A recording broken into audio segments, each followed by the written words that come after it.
नमस्कार TV 9 digital में आप सभी का स्वागत है और मैं शिवेंद्र, मेरे साथ मेरे सहयोगी अनूप हैं इस ब्रॉडकास्ट में और हम बातचीत करने वाले हैं भारत और इंग्लैंड के बीच जो वनडे सीरीज चल रही है उसके तीसरे मैच के बारे में, जहां पर पहले मैच में भारत ने इंग्लैंड को 10 विकेट के बड़े अंतर से हराया था, लेकिन दूसरे मैच में उसको 100 रन की बड़ी हार झेलनी पड़ी।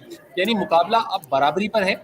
एक बड़ी हार, एक बड़ी जीत भारतीय टीम के खाते में है, लेकिन अब जिस मैदान में भारतीय टीम जाएगी तीसरा वनडे मैच खेलने, उस मैच में जाते ही याद आती है 2019 की, याद आती है महेंद्र सिंह धोनी की और याद आती है महेंद्र सिंह धोनी के रन आउट होने की। ऐसा क्यों, ये बताएंगे अनूप। जी बिल्कुल। और वो मुकाबला, वो तस्वीरें शायद ही कोई इंडियन फैन भूल पाएगा, क्योंकि 2019 का वर्ल्ड कप सेमीफाइनल था। भारत बहुत ही बेहतरीन क्रिकेट खेल रहा था। रोहित शर्मा अपने मतलब प्राइम पर थे, 5 शतक लगा दिए थे और सेमीफाइनल में लेके आए थे टीम को। लेकिन फिर एकाएक मैनचेस्टर का यही मैदान था जहां तीसरा मैच होने वाला है भारत और इंग्लैंड के बीच, और फिर न्यूजीलैंड की टीम ने मात्र 239 रन बनाए और उसके बाद ऐसा लगा कि भारत ने बहुत बेहतरीन गेंदबाजी की। खासतौर पर भुवनेश्वर कुमार ने जो 3 विकेट हासिल किए थे, और इसके अलावा जसप्रीत बुमराह ने भी काफ़ी अच्छी गेंदबाजी की थी, जडेजा ने भी काफ़ी अच्छी गेंदबाजी की थी। और उसके बाद ऐसा लगा जब 239 रन बनाए न्यूजीलैंड ने तो भारत ये मैच आसानी से जीत जाएगा।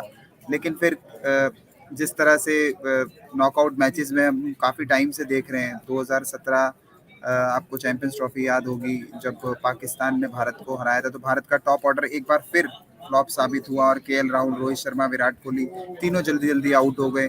और फिर उसके बाद जो है बारिश आती है और मैच अगले दिन तक जाता है, और आप जो है ऋषभ पंत और हार्दिक पांड्या की एक अच्छी साझेदारी होती है, एंड देन उसके बाद जो है दोनों खराब शॉट खेल के आउट होते हैं। फिर उसके बाद जो है धोनी क्रीज पर आते हैं और वो जडेजा के साथ जो है बेहतरीन बल्लेबाजी करते हैं और किसी तरह मैच को जो है आखिरी आखिरी ओवर तक लेके जाते हैं। लेकिन फिर जो है महेंद्र सिंह धोनी 3 गेंद पहले जो रन आउट होते हैं, मार्टिन गप्टिल का वो थ्रो, और उसके बाद जो है भारत की सारी उम्मीदें खत्म हो जाती हैं। तो भारत का जो है वर्ल्ड कप जीतने का जो मतलब जो ऐसा लग रहा था 2019 में भारत वर्ल्ड कप जीत सकता है, क्योंकि भारत बहुत ही स्ट्रांग टीम के साथ गया था। और लेकिन महेंद्र सिंह धोनी का वो रन आउट होना और उसके बाद मैच खत्म होना, ये सब कुछ मैनचेस्टर में ही हुआ था, जहां टीम इंडिया अब अगला मैच खेलने वाली है। दरअसल महेंद्र सिंह धोनी को का वो जो रनआउट था, उस तरह का रनआउट बहुत कम महेंद्र सिंह धोनी का देखा गया है। और भारतीय टीम के जो यस।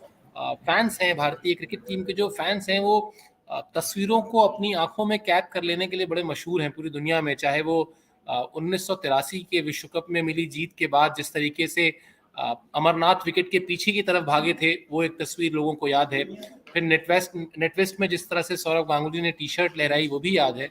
अब इस तरह की तमाम तस्वीरें हैं जो कामयाबी की भी हैं, नाकामी की भी हैं, और उनमें से महेंद्र सिंह धोनी का वो रनआउट होना, जहां पर आप जब हेल्पलेस महसूस करते हैं, उस तरह की जो एक तस्वीर है उनकी, वो तस्वीर अभी तक लोगों को याद है। और दिलचस्प बात ये भी है अनूप, हालांकि कोई तुलना नहीं है, लेकिन जो पिछला मैच अभी कल भारतीय टीम हारी है, हालांकि 2019 के मैच से और पिछले मैच में जीत और हार में अंतर बहुत बड़ा था, लेकिन जिस तरह 2019 में हमने ये मान लिया था कि जब तो 240 रन के आसपास का टारगेट है, मैच तो हम जीत ही गए, ऐसे ही कल भी भारतीय टीम के फैंस जो थे उनको ये लगा कि 250 रन के भीतर भीतर का टारगेट है, ये मैच भी आ गया और सीरीज भी आ गई, लेकिन ऐसा हुआ नहीं। बिल्कुल। और मतलब जिस तरह का बैटिंग लाइनअप है भारत का, और जिस तरह की बैटिंग पहले मैच में की थी शिखर धवन और रोहित शर्मा ने, खासतौर पर रोहित शर्मा की अगर मैं बात करूं तो मतलब इंग्लैंड के गेंदबाजी यूनिट को पूरी तरह से तबाह करके रख दिया था। और उम्मीद थी कि भारत 247 रनों का लक्ष्य बना लेगा, विकेट इतना भी खराब नहीं था। लेकिन फिर वही बात है जो जिसका डर मुझे हमेशा रहता है कि भारत के जितने भी बड़े बैट्समैन हैं वो अक्सर अच्छे विकेट पे तो बैटिंग कर लेते हैं जहाँ पे बल्लेबाजी को मदद होती है, लेकिन जैसी कंडीशंस इधर उधर होती हैं वहाँ पे जो है भारत का टॉप ऑर्डर भी लड़खड़ाता है, और उसके बाद फिर मिडिल ऑर्डर पे प्रेशर आ जाता है बहुत ज़्यादा, और वो फिर भारत जो है जीत जीत तक नहीं पहुंच पाता। और कल के मुकाबले में भी ऐसा ही हुआ। आप ये देखिए कि रोहित शर्मा ने 10 गेंद में खाता तक नहीं खोला।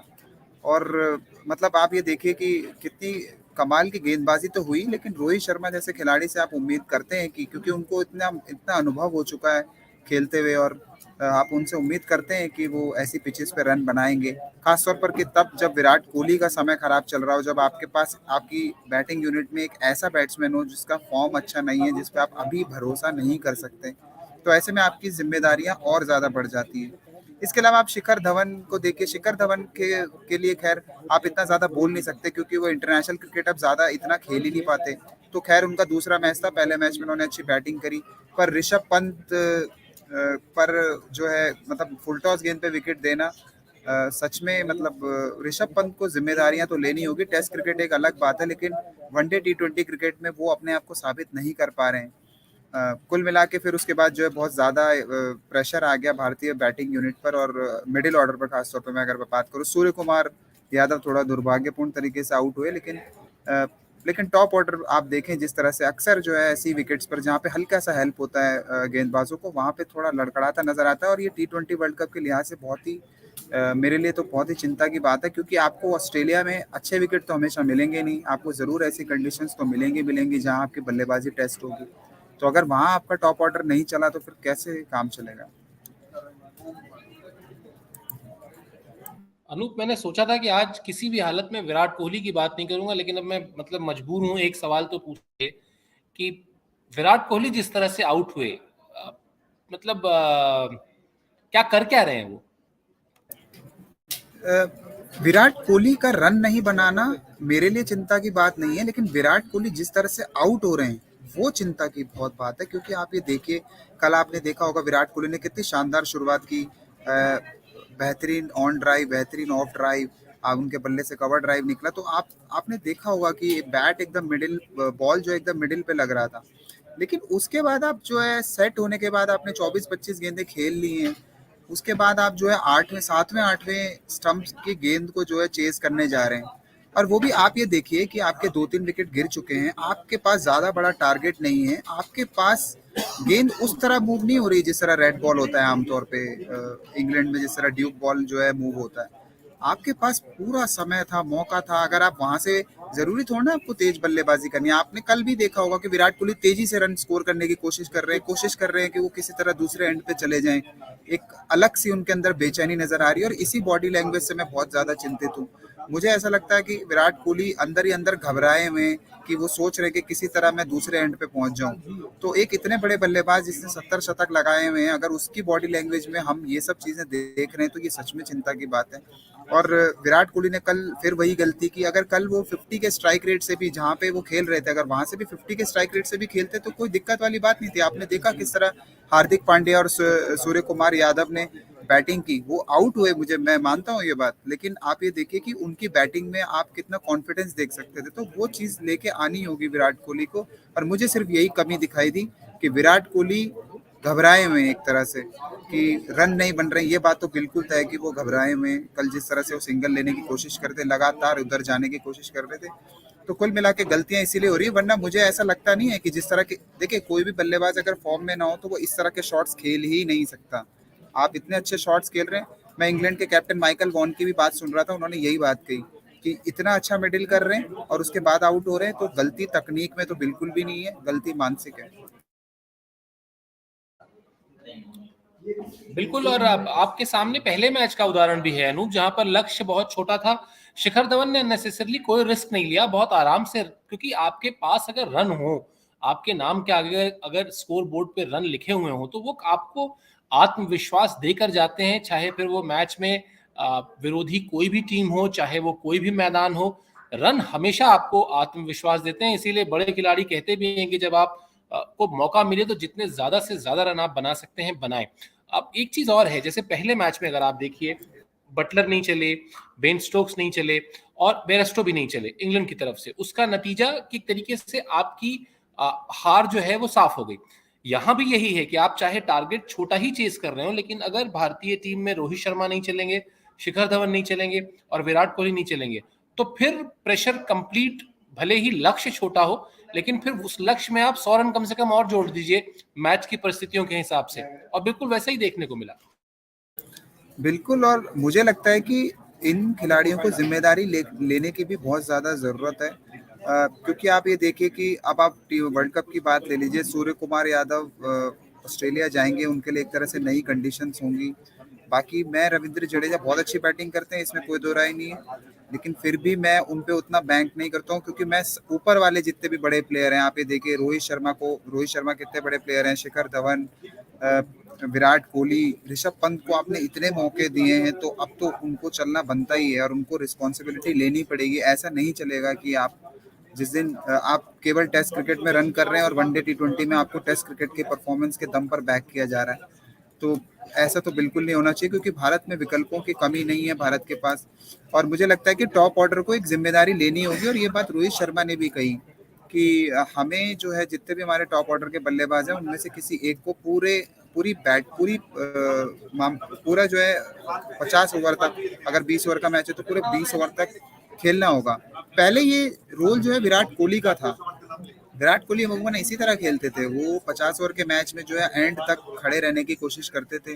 20 ओवर के मैच में भी उन्होंने T20 मैच में भी उन्होंने इसी तरह की बैटिंग की है, और शायद इसीलिए उनका 50 से ऊपर का औसत है T20 क्रिकेट में, और स्ट्राइक रेट भी 140 का है। तो कुल मिला के अभी वो खिलाड़ी फॉर्म में नहीं है, तो विराट कोहली फॉर्म में नहीं है, तो इसका मतलब ये थोड़ा ना कि आप मैच हारेंगे। आपको मैच जीतना है, आपको वहां से देखिए, आप उनको बाहर तो कर नहीं रहे, तो फिर आपको उन्हीं के साथ ही कुछ हल निकालना पड़ेगा ना जीतने का। ऐसे मैचेस देखिए, जहाँ पे अच्छे विकेट होंगे वहां तो हमें पता ही है कि आप अच्छी अच्छी बैटिंग करके जो आप मैच जिता ही दोगे, लेकिन जहाँ इस तरह के टफ कंडीशंस होंगे, वहाँ पे मुझे लगता है कि आपको और ज़्यादा जिम्मेदारी लेने की ज़रूरत है। और यकीन मानिए, ये बात पूरी दुनिया जानती है कि भारत की जो असल में जो मजबूती है, अगर आप लिमिटेड ओवर फॉर्मेट में देखें, तो वो बैटिंग ही है। और अगर उनकी बैटिंग फ्लॉप होती है तो फिर गेंदबाजों पर भी दबाव आता है। आप 2021 का T20 वर्ल्ड कप ना भूलें, भारत की बैटिंग फ्लॉप हुई, भारत दोनों मैच हार गया।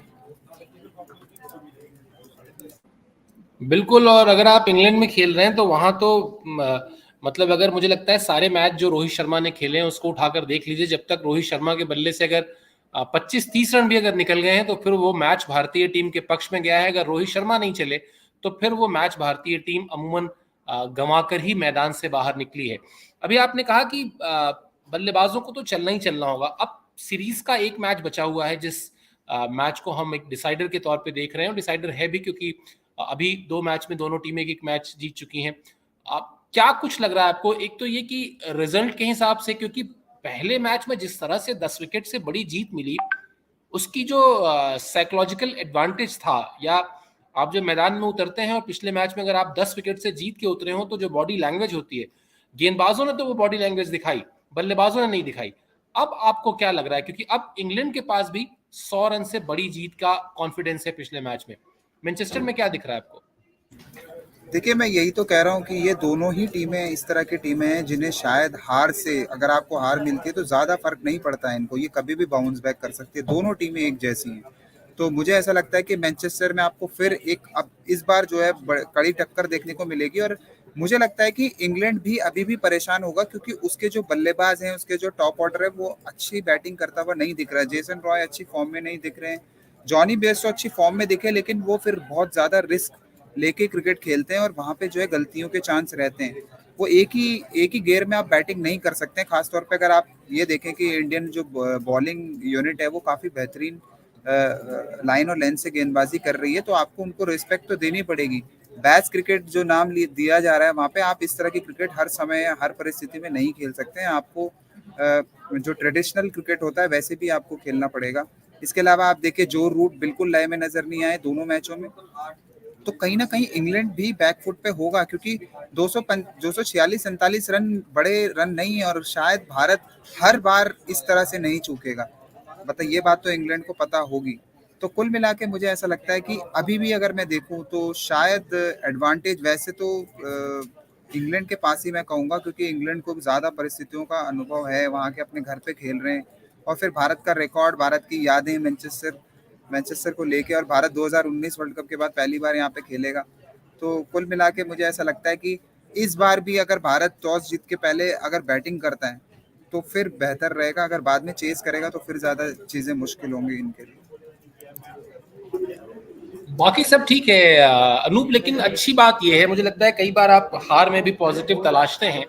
अच्छी बात ये लग रही है कि भारतीय बॉलिंग यूनिट को लेके अभी कोई ज्यादा फिक्र की जरूरत नहीं है। जिस तरह की गेंदबाजी हो रही है, यानी प्रसिद्ध कृष्णा कल महंगे साबित हुए, उसके बाद भी उसकी भरपाई दूसरे गेंदबाजों ने की, क्योंकि हमेशा ये कहा जाता है कि एक आध गेंदबाज का ऑफ डे हो सकता है, ऑफ कलर हो सकता है वो, लेकिन ऐसे में जो बाकी के गेंदबाज होते हैं उनको किस तरह की गेंदबाजी करनी है, किस तरह से किफायती पक्ष का भी ध्यान रखना है कि रन बहुत ज्यादा ना लुटा दें, और ये देखने को मिला। तो इस लिहाज से कहा जाए कि कम से कम इस सीरीज में अब अगर आपको ये सीरीज जीतनी है तो बल्लेबाजों से कहीं ज्यादा एक बार आपको भरोसा फिर से आप मतलब निगाहें आप गेंदबाजों की तरफ ही रहेंगी कि आप ही कुछ कर दीजिए पहले मैच की तरह, जहां लक्ष्य बिल्कुल ही ऐसा हो कि मतलब जीत सुनिश्चित हो जाए।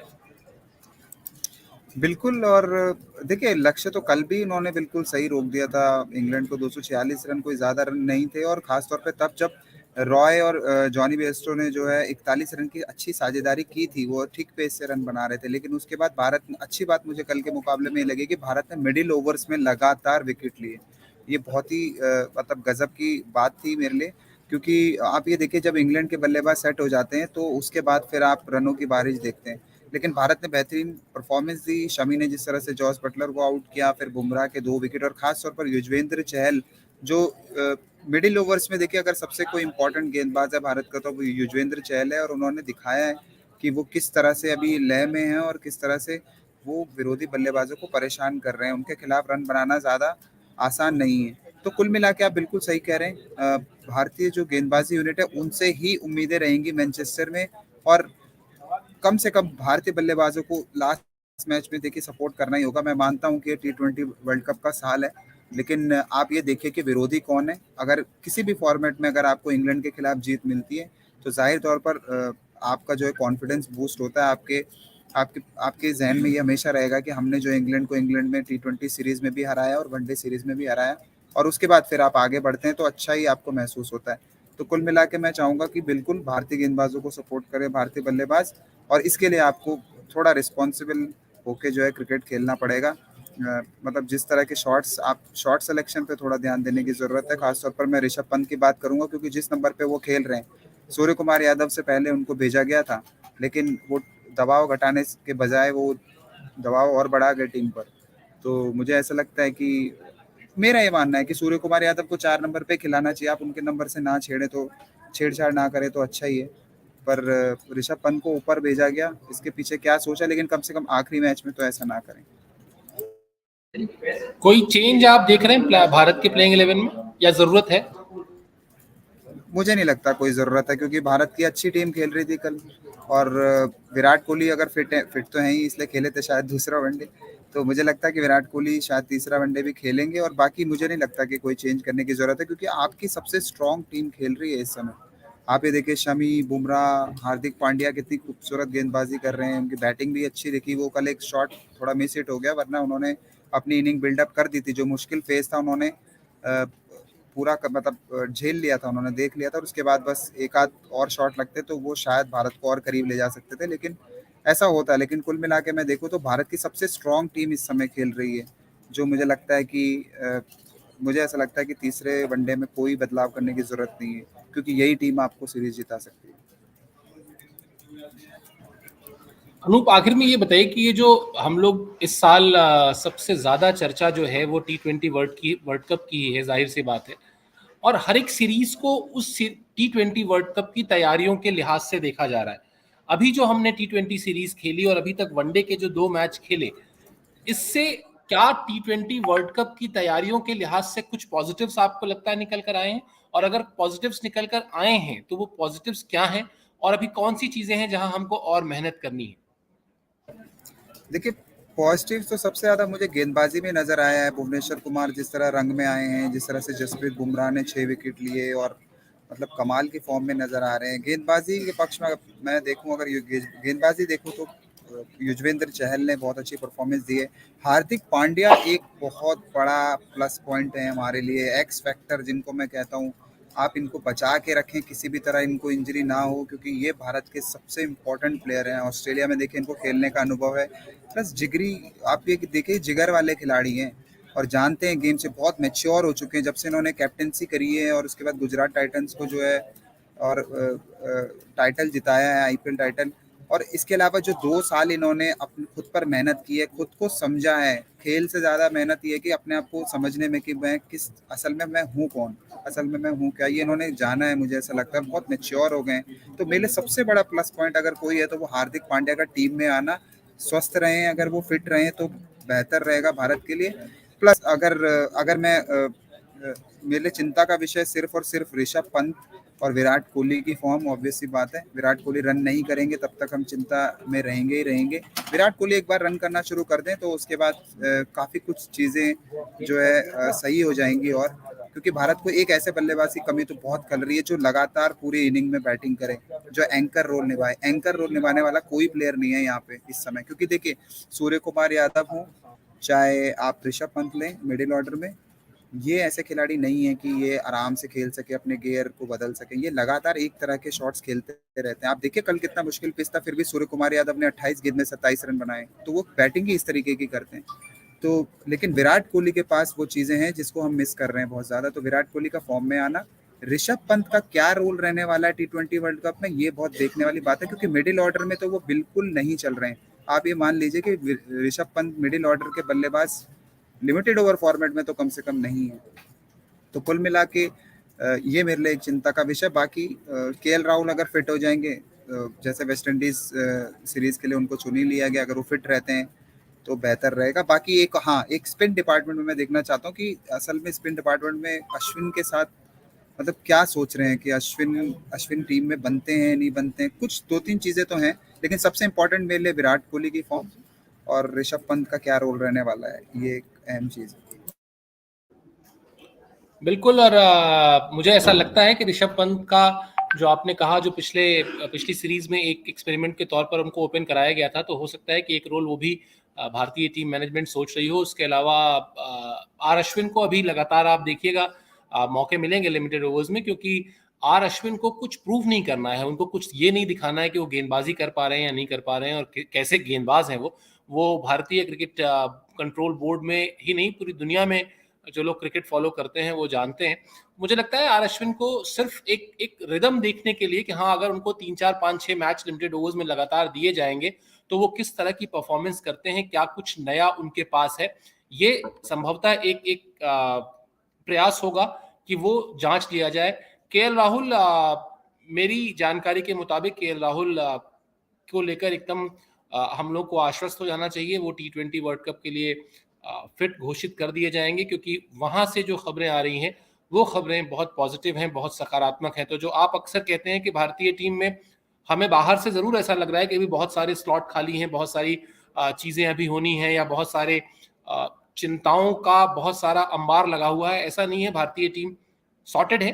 हाँ, बस ये है कि उसके लिए अब जो आखिरी दौर में आप चीजें चेक करते हैं, आखिरी दौर में जब आप एग्जामिनेशन वो रूम में जाने से पहले एक बार कोशिश करते हैं ना कि जरा किताब के पन्ने एक बार फिर पलट लिए जाएं, कहीं ऐसा ना हो कि कोई चीज जहन से निकल रही हो। तो बस वो एग्जामिनेशन के पन्ने पलटने का समय चल रहा है। सिलेक्टर्स हो चाहे बीसीसीआई का थिंक टैंक हो, वो यही सोच रहा है कि हम अपनी तरफ से कोई ऐसी भूल ना कर बैठे जिससे मैदान में हमारे पास संतुलित टीम ना हो, और इसके लिए ही सारा प्रयास किया जा रहा है। फिलहाल रविवार को है मुकाबला, तीसरा वनडे मैच है जिसको लेकर हम बातचीत कर रहे थे। कोशिश भारतीय टीम की यही होगी, जैसा अभी अनूप ने कहा कि पिछला मैच 2019 का वो विश्व कप सेमीफाइनल था जहां विराट कोहली कप्तान थे। एक बार फिर उनसे बहुत उम्मीद थी और पूरे टूर्नामेंट में भारतीय टीम बहुत कमाल की परफॉर्मेंस करते हुए आई थी। सिवाय इंग्लैंड के खिलाफ अगर एक मैच को छोड़ दिया जाए तो भारतीय टीम ने उस टूर्नामेंट में हर मैच जीता था। लेकिन फिर न्यूजीलैंड के खिलाफ एक लो स्कोरिंग मैच में भारतीय टीम हारी, टूर्नामेंट से बाहर हुई।